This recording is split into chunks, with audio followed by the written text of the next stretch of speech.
Welcome back to the O Show. Really apologize because I set the time for 10:15 instead of 10:30. I just saw that now and I totally apologize. We are here. We are live. We're going to talk about a bunch of the crypto news. And again, I apologize for my tardiness. I stayed in bed a little bit later because I kept my kid home.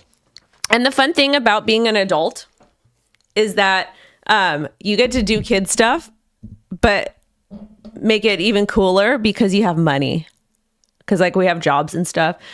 So I never used to be able to stay home from school ever. My mom would always force us to go no matter how anything. We literally were forced to go. We were forced to go no matter what. Like even if we were feeling sad, even if we had to have like a certain temperature for our fever to go to school, all those types or to stay home, all those types of things. But me and my house, we do things a little bit differently. Because fun. So that's what we're doing. We're going to do like a girls' day today. We were going to go to the beach, but then I just figured we were going to be able to leave too late. So we're going to go tomorrow. But anyways, let's get straight into the news because there's a lot to cover. First and foremost, this is probably one of the most important stories for everybody to hear. Nearly all AT&T cell customers' call and text records exposed in a massive data breach. If you're somebody who has AT&T, I highly recommend you practice good OPSEC. You change all your passwords. Just make sure everything is good. Because this is a really, really unfortunate and horrible story. And sadly enough, I'm not going to go through and read all of this. I guarantee that this was not reported right when it happened. So we'll see. But anyways, as far as the crypto markets go, taking a look at the weekly looks fantastic. We have gains across the board, 45%, 36%, 15%. Looks absolutely wonderful. So the market's rebounding. I don't know. We're going to go ahead. We're going to take a look. I mean, if we take a look at the daily, we've got decent gains across the board. But taking a look at Bitcoin, of course, we got to take a look at her. We always see some very interesting things on the chart. Not really. We're just kind of going sideways. So it's not super, super exciting. We're really just consolidating between 60 and like $53,000, 60 to 52, whatever you want to call it. Tomato, $1,000 here, $1,000 there. It doesn't really matter. But with that being said, we essentially bottomed out. Market CIPHER told us, and we're just kind of going sideways. If you want to look at even tighter range between 58.6 and 55.6, cool, fantastic. But other than that, it's nothing really exciting. Like this is nice for the summer. I feel like I'm getting a bit of a break. Also, as of course, we are partnered with Margex. If you are interested in trading on Margex or DCAing, all of those types of things and putting to cold storage, you guys go ahead and check them out. They're giving up to $10,000 in bonuses. I know I totally screwed the stream up with the algorithm up because I started so darn late. But that's okay. It happens. But if you guys like to trade there, read the terms of services, not your keys, not your coins. And if you want to support me in the show, you can use my ref link. But overall, really with the market, you guys, nothing too exciting. Honestly, like I would just take the weekend off. Unless you're somebody who wants to actively trade. I don't want to do that. Also, too, I've heard some people say that, like on TikTok, people said that Bitcoin's going to go to 38,000 to 20,000 to all these different targets. So one tip and trick I want to give you, if you're somebody who thinks that, cool. I would never shame somebody for giving that type of target. I personally don't care. I've got my own targets that I'm looking at. But if you're somebody that really thinks that price is going to hit that level, just set a limit order. Take some disposable income and set a limit order. And if it hits, cool. Anyways, let's get into the story. Crypto holders predicted to triple by 2026, says Luna CEO. The current 560 million crypto holders could triple in number during the next 2 years, but user experience remains the biggest challenge. And I agree with them. Also, too, we're going to have some really bullish news about XRP and ICP. So make sure to stick around for that. Let's go ahead and talk about what's going on over here. Okay. So we have 560 million users. And they want that number to triple in the next 2 years. However, user experience is a problem. Let's break that down and talk about it. I agree with them 100%.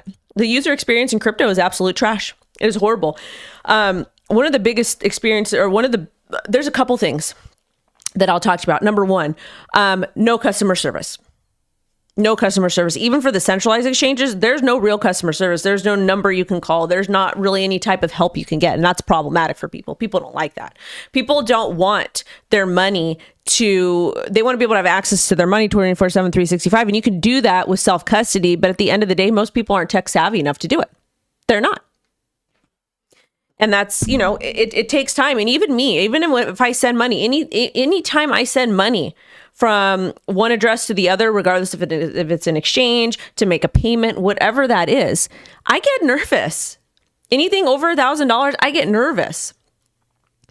Because there's address poisoning, all those types of things. Who doesn't get nervous? Now, with that being said, there's no customer service, or very little of it. Self-custody is very challenging, but a necessity. And then a lot of these products that people are putting out, how many layer 1s do we need? How many layer 2s do we need? Layer 2s are annoying to use. I don't like it. And a lot of these teams, the people that they have doing marketing for them, they're atrocious because we come in contact with them all the time. And it just gets to be a hot mess, man. Even for some of the bigger companies, even if it's not like, it doesn't matter what type it is. It's just very hard to communicate with people.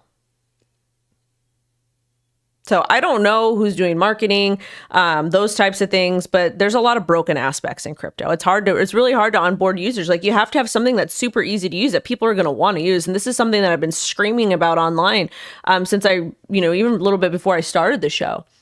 But how complicated crypto is. And then you have a bunch of these tech people that are like super tech smart, which is fantastic, but they don't have great social skills. And they're like, no, you're stupid. So that's the response you get for not understanding how to use a layer 69. Or not being able to describe a very technical term, or even a basic technical term. Because guess what? Majority of the population has no idea. I would bet my reputation 70% of Americans have no idea they're tech savvy. That's what I would bet my reputation on. Why? Because I've seen it. Even in crypto, a lot of the stuff is super complex and it takes people a long time to learn. And then when you do learn, there's scams and there's rug pulls. And I don't even want to get to the rug pulls because it's a completely different topic, but it's so complex to use. Like, you click a malicious link and that sucks. And again, you guys, WalletGuard is free, I believe, still. It's basically a Google plugin, kind of like that you put on your MetaMask and all kinds of stuff. And it lets you know if you're going to click on something malicious. And I know that I'm not sponsored by them. I just love shouting them out. We talk about a lot of free products. Rug pulls in every meme world. In meme world, every coin now. Yeah. And you can think, people like to blame it on Solana, but it's not Solana's fault. It's a human problem. Because there's bad actors everywhere. Because people get access and they're able to make easy money, so they'll do unethical things. And that's their business. I personally don't care. Like me, I'm not affected by it. I don't care. We don't talk about rug pulls here. And then when we do talk about more risky projects on the live streams, on the Sunday Degen live streams, I'll let you guys know this is risky. So it sucks, but it is what it is. But I agree. I don't know if I agree that there will be, we're going to triple the amount of users in crypto. Unless things get super, super, super easy. I don't know, man. Not really seeing it. And Lunu is a crypto payments provider for retail. I've never heard of them.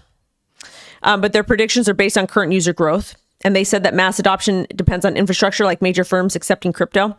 Kind of, but not. You need to make your products need to be super easy. And the people that are building the products that have access to the communities need to stop being rude. You really, really do. Because that's another big problem too. There is no way people are going to leave the traditional system and join an economy where there's a bunch of entitled a-holes that think they're better than you because they're tech savvy. Not going to happen in a million years. Anyway, smash like and share. Let's hope you guys are having a wonderful Friday. Let's get on to the next. Crypto trading volume to exceed 108 trillion in 2024 with Europe in the lead. I wonder why. Let's talk about this. So global crypto volume is expected to hit 108 trillion by the end of 2024 this year. That's 90% up from 2022. And the US leads in trading volume projected over 2 trillion. Europe tops transactional value 37.32 with 40.5 trillion trading volume as expected in 2024. Asia has 36.17 of global transaction value. Binance dominates globally with 2.7 trillion trading volume. Binance US has 3.9 billion, which makes sense because no one uses it anymore because of the lawsuits. The biggest exchange in America is Coinbase. And then OKX, 759 billion. SEX.io, 1.83 billion. Are they in America? Coinbase, 662 billion. Bybit is actually making some headwaves. 1.14 trillion. It's been really cool to actually watch Bybit grow over the years, in my personal opinion. But let's talk about a German update, because apparently the Germans have offloaded quite a bit of Bitcoin. So maybe the bleeding is over, and maybe we will finally be able to break above $60,000, $61,000 and sustain. We'll see. But now they are down to $225 million worth of Bitcoin, which is 3,800 Bitcoin. So we'll see. And then some other really cool news, I guess.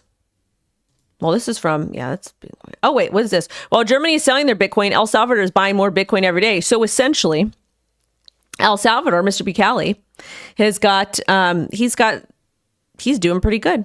So and you know what, again, I was curious to see if this was happening, and I thought it was, and I'm glad that it is happening, because El Salvador seems to be a lot more advanced than a lot of other places in the world.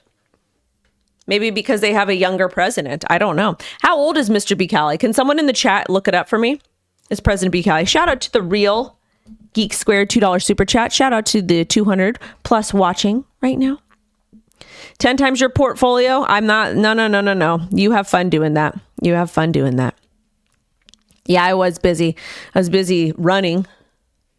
Told my Savvy family they need to buy Bitcoin too. Good for you, Callie. How old is he though? Callie, tell me how old President Bukele is. I'm curious. And I know yesterday they had what did they have? They had Mr. B talking. Oh, he's 42? Okay. President Bukele of El Salvador is 42 years old. President Biden and President Trump, former President Trump, are over 70 years old in America.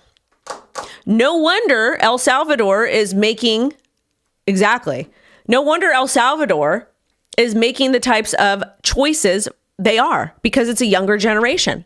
And again, I'm not ageist at all. Okay. I think every single year of our lives is beautiful. I think aging is beautiful. But the problem is we have people that are not able to communicate effectively or really understand or embody what the younger generation wants. And the younger generation is the one that is fueling the economy. We're the workers, we're paying the taxes. And again, we do this to take care of the elderly, because again, that's an Italian idea. And a lot of other cultures do that too. But it's like, you're supposed to take care of the older people. Cool. That's fine. But my point is that they need to retire. They need to be grandparents, Mima and Papa and Nana and Nano, all that stuff. They don't need to be running. They don't need to be representing us. We have so many people in the United States of America that are public servants that are over, and this is the thing, everyone's like, Trump. Cool. The fact of the matter is they're still too old. That's all that I'm saying. They're still too old. Mr. T is the better option because he is pro crypto, but at the end of the day, he's the only option. And he's old. And that's not a bad thing. That's not being ageist. That's just, and this is the thing. My great aunt, she passed away, I believe, she was over 80. Her body completely deteriorated. She was sharp, super, super sharp, very, very intelligent. But she would get tired. She would get West Coast. Yeah, she would get really tired, and she wouldn't be fit. Even though she was more intelligent and like quicker than some of the people my age, she would have gotten too tired. And that's what we're seeing happen with Mr. B. And yes, Mr. T does seem a little bit young for his age, but at the same time, we got to keep it consistent across the board. Yes, I'm voting pro crypto, but at the end of the day, it's the lesser of two evils. And I do think that we should, 65, you should be forced to retire at 65. If you're going to be 65 while you're in office, you're going to have to resign. That's just my personal opinion. Can we just take Naob to the U.S.? Nah, he's got to take care of the people in El Salvador. They're relying on him. He's cleaned up crime immensely from what I've heard. There's a shoe shop I go to. And the guy, he's from El Salvador. He's here. He likes being here, and he loves El Salvador as well. And he says that he appreciates what he's doing out in El Salvador. President Bukele, helping get rid of that crime. Well, the women's health issues, I'm not going to talk about that because that gets into no, I would not pick Harris any way, shape, or form. I wouldn't. No. Women's health issues are funny. The only thing I will mention to say about women's health issues is they seem to be obsessed about one particular topic, but then our feminine products that I would say, and I haven't looked this up, that 99% of all women need every month have all these poisons and leads and arsenics and all this junk in it. And I think the same things are in diapers too. So but no one cares about that. That's not a problem. They only care about the other thing that doesn't necessarily impact all women.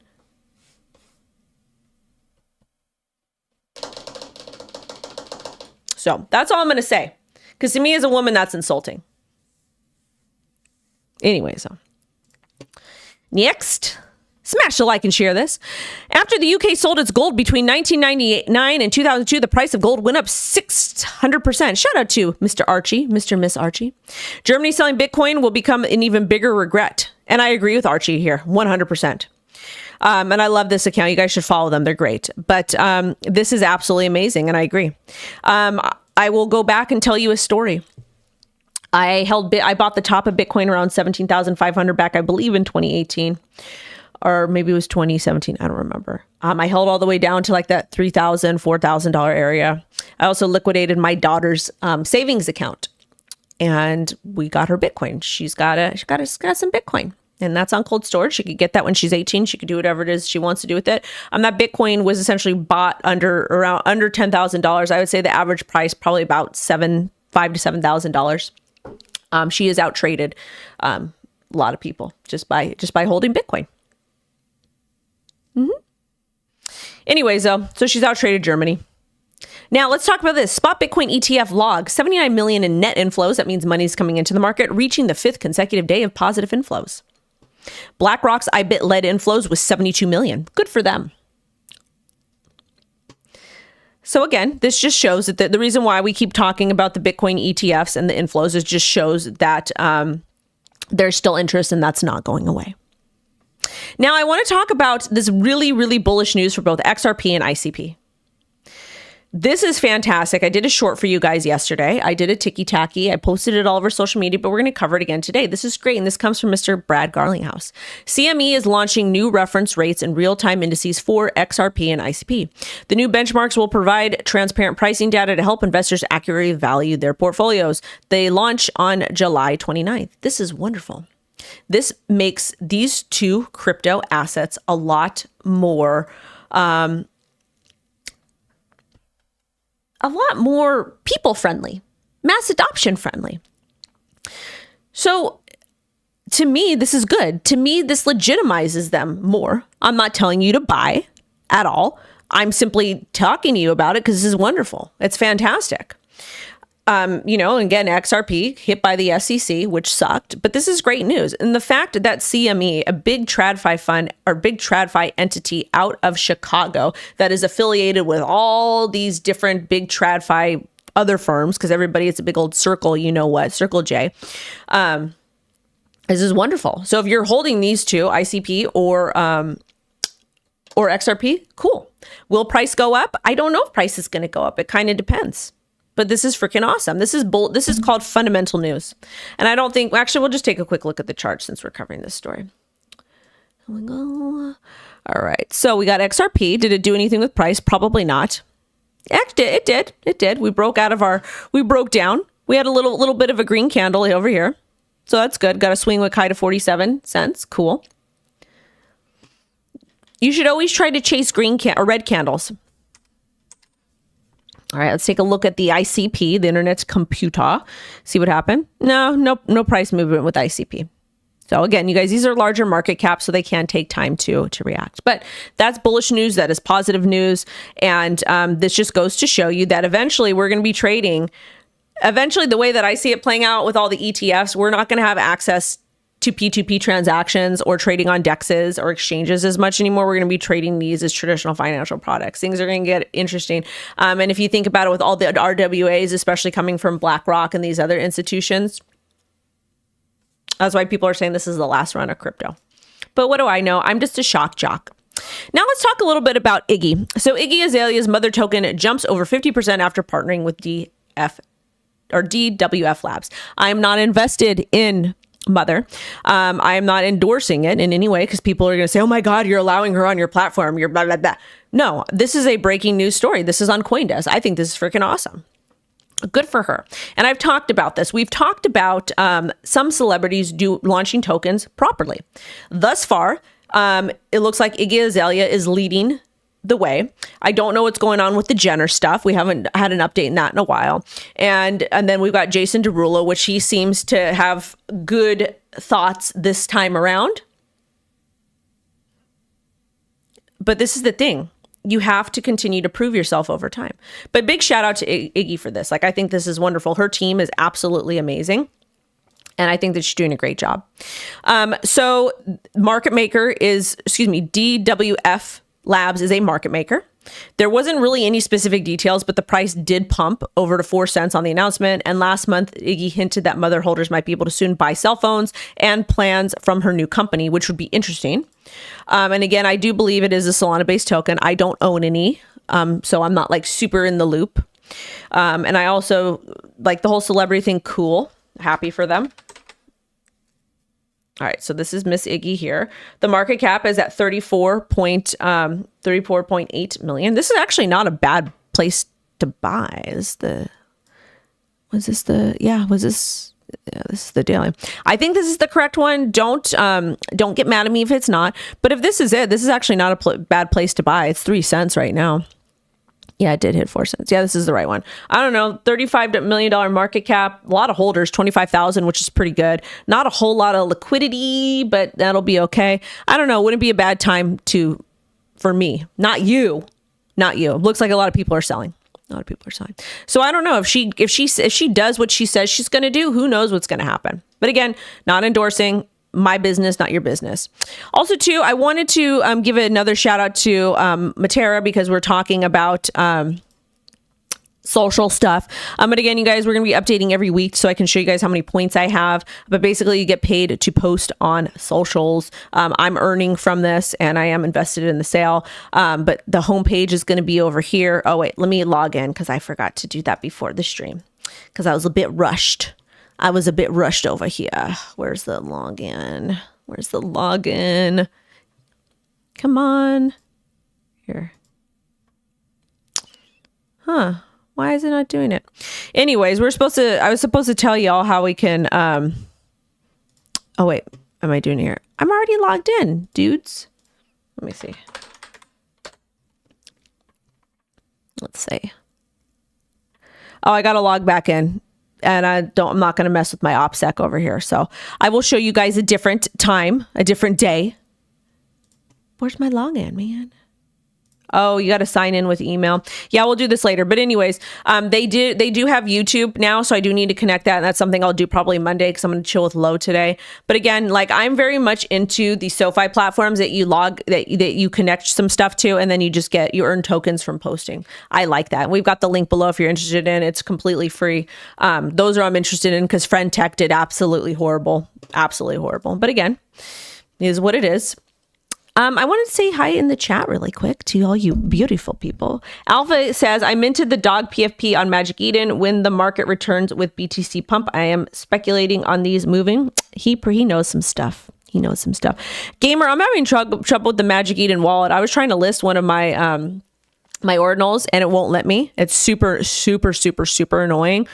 Use XVerse, guys. Use XVerse. Nothing against Magic Eden. Their marketplace is pretty chill, but at the same time, like the fact that I'm having trouble with it, I'm pretty tech savvy. Yikes.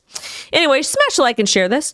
All right, let's talk about this. This is another ordinals related thing, kind of, sort of, maybe, no, not really, but it's Bitcoin related. So the SEC drops investigation of Bitcoin L2 stacks and Builder Hero. Filing says the conclusion of the probe at Matera, formerly known as Blockstack, which raised 70 million via token sales in 2017 to 2019, is another win for the crypto industry in its years-long struggle with the regulators. And I think this is wonderful.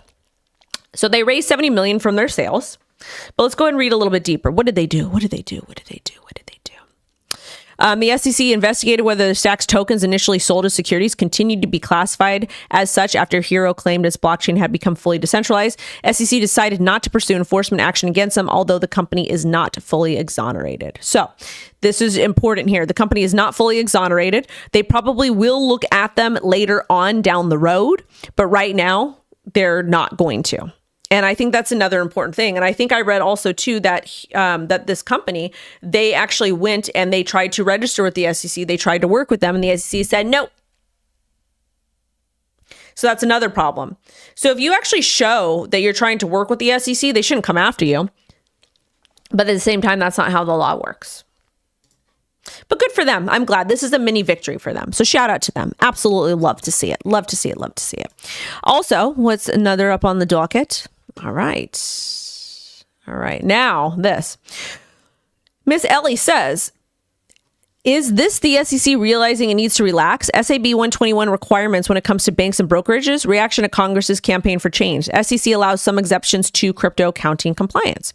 So what's happening is they are simply looking at, it's election season. It's election season.